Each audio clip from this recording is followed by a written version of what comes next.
Bu sual əslində bizim pasientləri çox narahat eləyir. Onların yaxınlarını da çox narahat eləyir.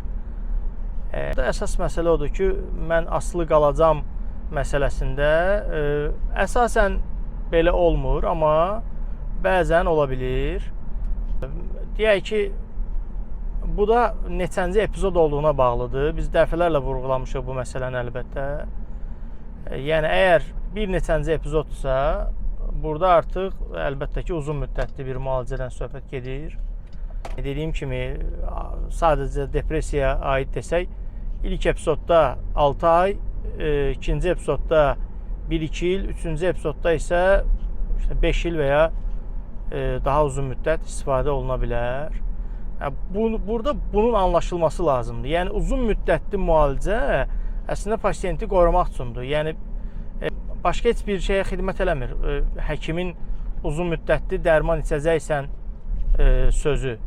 Bəli, bəzən ola bilir ki, asıllıq ola bilir. Yəni, asıllıq dediyimiz dərmandan asılı qalmaq ola bilir. Amma bu asıllıq dediyimiz bu narkoloji asıllıqla qarışdırılmamalıdır. Yəni, narkoloji asıllıq tamamilə ayrı bir şeydir.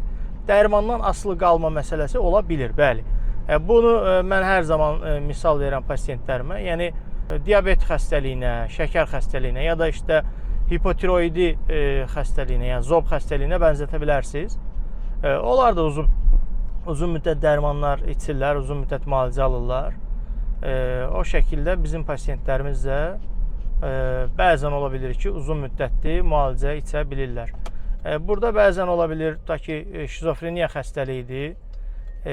Artıq bu 6 aydan daha uzun davam edən bir xəstəlik və ola bilər bir dəfə də təkrarlayıb. Bunda isə ömürlük ola biləcək səviyyədə dərman içilir. Ya da bipolar pozuntuda da minimum 5 il dərman içəndən sonra qərar vermək olar ki, biz neyniyək? Yəni, dərmanları kəsək, yoxsa davam edək. Amma mənim şəxsi təcrübəmə və klinik təcrübəmə görə demək olar ki, 80% hallarda bu dərmanlar davam edir.